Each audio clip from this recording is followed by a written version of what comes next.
Bienvenue dans cette vidéo. Si tu regardes cette vidéo aujourd'hui, c'est que tu dois sûrement te sentir un petit peu perdu dans ta vie, que ce soit ta vie perso, ta vie pro, mais ne t'inquiète pas, tu n'es pas seule et on va parler de tout ça ensemble dans cette vidéo. C'est un sujet qui me tenait vraiment énormément à cœur parce que moi, pendant longtemps dans ma vie, je me suis sentie perdue. Je savais pas trop où j'allais, je savais pas trop quelle direction prendre, surtout dans ma vie professionnelle. Je me sentais aussi beaucoup incomprise par mon entourage quand je me comparais aux autres, je voyais tout le monde avoir des chemins de vie déjà tracés, des passions, etc. Alors que moi, j'étais plutôt quelqu'un qui s'intéressait à plein de choses, mais qui n'avait pas forcément une seule vision. Donc c'était vraiment compliqué pour moi. Et je sais que dans une vie, on est presque obligé de passer par des phases où on se sent perdu. On se sent perdu, on se sent seul, on n'a plus goût à la vie finalement et on perd du sens dans tout ce que l'on fait. C'est pas des moments faciles, mais c'est des moments qui arrivent. Moi j'aime bien dire que la vie c'est comme la bourse. Il y a toujours des montées, il y a aussi des descentes, mais si on regarde avec du recul, vision long terme, ça monte toujours. Si on continue d'investir en soi, c'est aussi un petit peu ça le but de la vie, c'est qu'on évolue en permanence, mais on est souvent confronté à des obstacles qui sont là aussi peut-être pour nous remettre dans le droit chemin. Donc l'objectif c'est de réussir à avancer et à sortir de cette situation qui, il faut le dire, est pas agréable et pas facile à vivre. Donc mon objectif dans cette vidéo c'est de vous donner toutes les clés et en tout cas un retour d'expérience que moi j'ai eu qui, je l'espère, pourra vous aider un petit peu dans cette phase que vous devez sûrement traverser en ce moment si vous regardez cette vidéo. D'abord, si tu traverses cette période, vraiment profites-en parce que c'est des moments qui sont tellement enrichissants. C'est les moments en fait où tu peux profiter de faire de l'introspection sur toi en profondeur. Parce que quand tout va bien, tu vas pas te poser des questions de sens sur ta vie ou ce que tu devrais faire, ce que tu devrais pas faire parce que tout coule de source et c'est hyper fluide. Mais c'est dans des moments comme ça de flou, de mal-être où on peut vraiment faire un travail sur soi. Donc c'est des moments qui sont super importants et qui sont magnifiques, alors même s'ils sont durs, profite.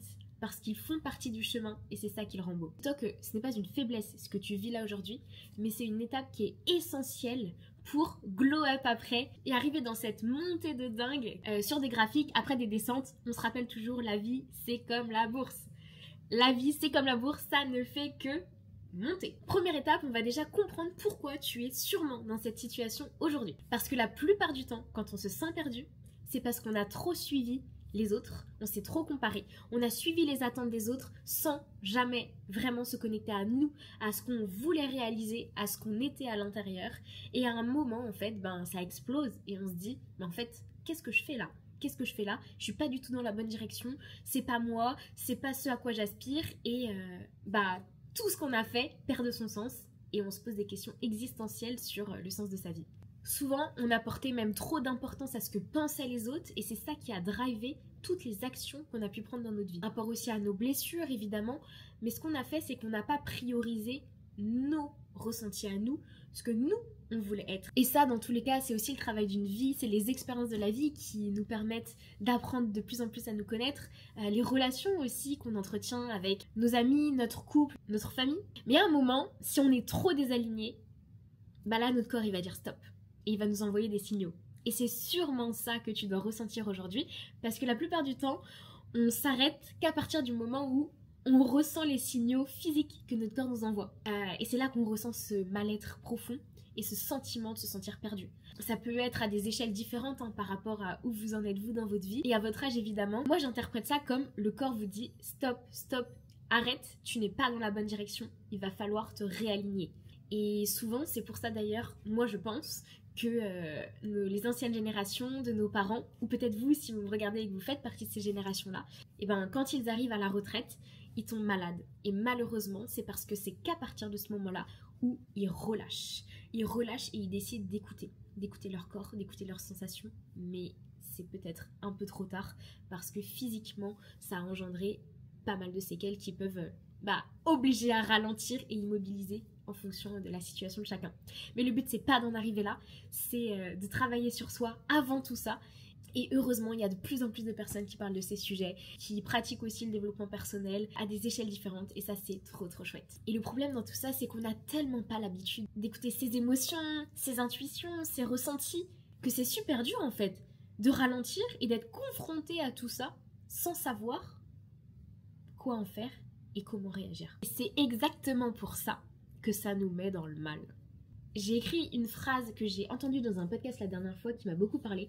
J'ai complètement oublié le nom de la personne qui l'a dite, donc je suis désolée, je pourrais pas la mentionner. En tout cas, c'était un podcast qui était super intéressant.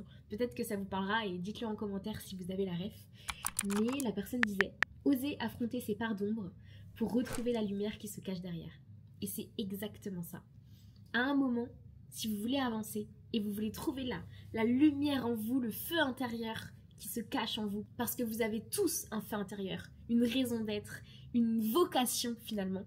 Et si vous voulez aller la trouver, il va falloir vous confronter à cette part d'ombre qui est plus ou moins grande chez chaque personne, mais il ne faut pas en avoir peur. Au contraire, il faut l'embrasser, il faut la comprendre.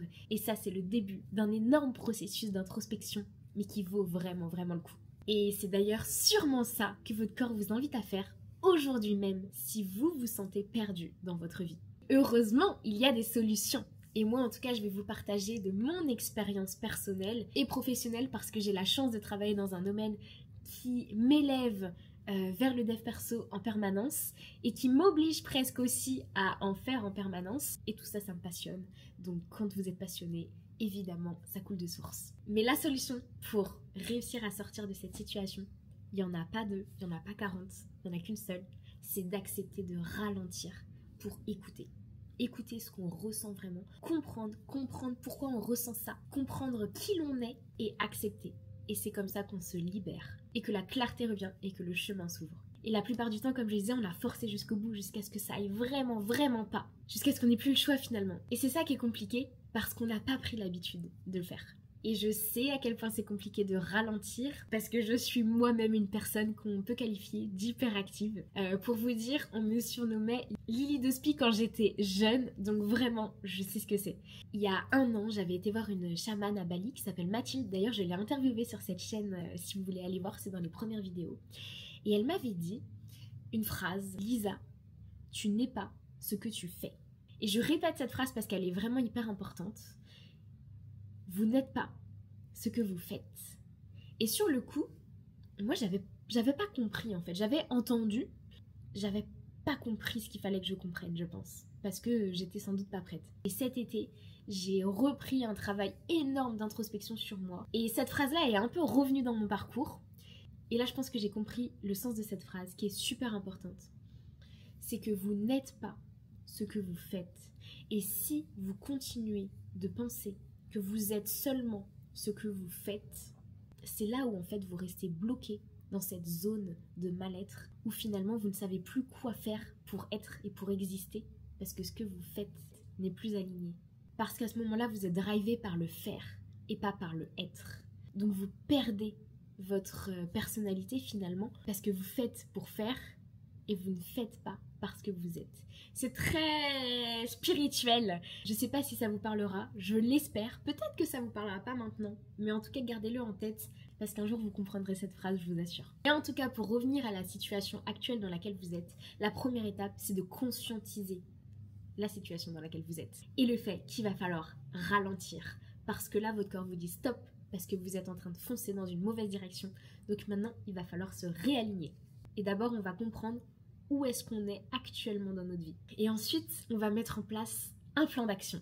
Et c'est d'ailleurs pour ça que dans ces moments de vie, la plupart du temps, on se rapproche de la spiritualité ou des religions, parce que ça nous apporte ce petit plan d'action qui nous permet de nous reconnecter à nous et de savoir quoi faire pour vivre une vie plus sereine, alignée et apaisée. Et une fois qu'on a pris conscience de où l'on est, on va commencer à pouvoir ressentir et affronter la réalité finalement. Et c'est d'ailleurs exactement le même process que nous on met en place avec Pauline, notre accompagnement by TCA, où on accompagne les femmes qui souffrent de TCA à retrouver une relation saine avec leur corps et la nourriture.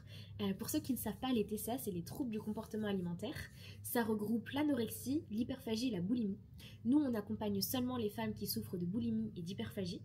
Qu'est-ce que c'est ? C'est un trouble du comportement alimentaire qui se traduit sous forme de crise où on va manger en grosse quantité. Et la plupart du temps, j'aime bien dire que les TCA, c'est le résultat physique final d'un mal-être profond qu'on a en nous depuis souvent pas mal d'années, parce que les TCA ça dure dans le temps si on ne va pas travailler le problème à la racine, et c'est tout l'objectif de l'accompagnement, c'est d'aller faire un travail d'introspection sur soi, en profondeur, aller voir à la racine. C'est un accompagnement de 3 mois intensif où vous avez des séances de coaching, d'hypnothérapie, d'énergétique et de diététique, où le but c'est d'aller à la racine pour comprendre d'où ça vient, réussir à ressentir les émotions qu'on a tendance à refouler. Dans le cas des TCA, c'est avec la nourriture, mais dans d'autres situations, ça peut être avec le tabac, la drogue et plein d'autres possibilités qui sont souvent mauvaises et pas saines pour la santé, parce que c'est trop dur en fait d'affronter ces émotions et donc on préfère les refouler. Dans le cas des TCA, lorsqu'on fait une crise, c'est comme si on était dissocié de son corps, parce que c'est tellement dur de rester dans son corps et de ressentir ce qu'on ressent au moment présent qu'on préfère en sortir entre guillemets et laisser le pilotage automatique fonctionner, qui nous apporte de la dopamine, même si c'est que quelques secondes, ça fait tellement de bien par rapport au mal-être qu'on peut avoir en nous à ce moment-là. Et donc le but, ça va être de réussir à se reconnecter à soi, à ses ressentis, à s'apaiser et surtout à s'aimer et à se sécuriser dans son corps. Bref, c'est des sujets qui sont passionnants et c'est pour ça que je vous expliquais que moi j'ai la chance de pouvoir continuer, de devoir faire de l'introspection et de pouvoir travailler avec des personnes au quotidien dans ces milieux-là qui peuvent m'aider autant dans ma vie pro que perso. Mais pour revenir à vous, le process c'est le même dans tous les cas.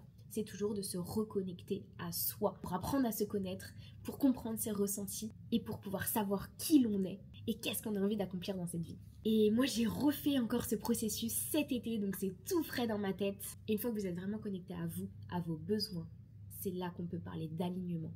Parce qu'à partir du moment où vous avez décidé de vous choisir et que vous êtes aligné à qui vous êtes, à vos valeurs, à vos besoins, c'est là où tout s'éclaircit et où le chemin s'ouvre naturellement. À partir du moment où vous avez lâché prise et vous avez juste réussi à être vous, tout simplement. C'est un long processus, c'est pas facile, ça demande du travail, mais ça en vaut tellement la peine. Je vous assure que ça en vaut la peine. Moi, j'ai refait ce travail cet été en profondeur, les 4 derniers mois où j'étais à Bali, et j'ai enfin trouvé ma mission de vie. Après des années à essayer de trouver ma voie, j'ai fait des liens entre tout ce qui est arrivé dans ma vie pour enfin comprendre que je suis à ma place, j'ai trouvé ma place. Et ma place, elle est exactement là. Elle est là pour continuer d'aider les femmes à retrouver leur petite flamme intérieure, se reconnecter à leur corps, à leur féminité, pour vivre la vie dont elles ont toujours rêvé. Surtout être libre de leurs émotions et de leur vie. C'est des sujets qui me passionnent. Au quotidien, je continue de me former, de regarder plein de choses sur le sujet. D'ailleurs, j'en envoie souvent à mes amis. Quasiment tous les jours, j'envoie quelque chose à mes amis. Et c'est là où je me suis dit que ça serait intéressant de peut-être faire un groupe Telegram. S'il y a des gens ici qui sont intéressés par tout ce dont on a parlé dans la vidéo, même sur le développement personnel de manière générale, ben je me dis, vu que moi dans tous les cas je partage quotidiennement tout ce que j'apprends avec mon entourage, pourquoi pas le faire à un peu plus grande échelle s'il y en a qui veulent se joindre à la conversation. Je sais pas ce que ça donnera, en tout cas c'est totalement gratuit et c'est juste pour le plaisir de partager et d'évoluer ensemble. On apprend toujours des autres. Moi, encore une fois, je reparle de Bali, mais sur ces derniers mois à Bali, j'ai fait des rencontres merveilleuses qui ont ouvert à des conversations ultra profondes qui m'ont enrichie. Et je suis persuadée que l'expérience de chacun, les pratiques de chacun peuvent que nous enrichir. Donc si ça vous dit, écoutez, je crée un petit canal Telegram. Le but c'est juste de s'entraider ensemble et d'avancer ensemble pour rester alignés et surtout connectés à soi. Je vous mets le lien juste en dessous de la vidéo. N'hésitez pas aussi à liker et commenter cette vidéo si elle vous a plu et à vous abonner. Moi ça m'aide énormément pour savoir ce qui vous plaît, ce qui vous plaît pas, quels sont les sujets qu'on peut aborder. Et comme vous le savez ou peut-être pas, c'est hyper important d'avoir ces statistiques-là finalement parce que c'est le seul moyen d'avoir des retours sur ces vidéos. Et au début, je vous assure que c'est pas facile de faire des vidéos sans avoir aucun retour et d'être un petit peu à l'aveugle. Donc vraiment, n'hésitez pas et je vous remercie d'avance de prendre le temps de le faire. Et je vous dis à une prochaine vidéo. Bye! Et avant tout, retiens bien que ce que tu vis aujourd'hui, ce n'est pas un échec. Au contraire, tu es exactement là où tu dois être. Et tout ce qui arrive dans ta vie, ça arrive parce que tu es capable de l'affronter. Et ça ne va que t'aider pour la suite, à te rendre encore plus fort de ce qui se cache derrière. Et encore plus beau que ce que tu imagines. C'est un long processus, je le sais. Alors bon courage, bonne chance. Mais vraiment, ça en vaut la peine.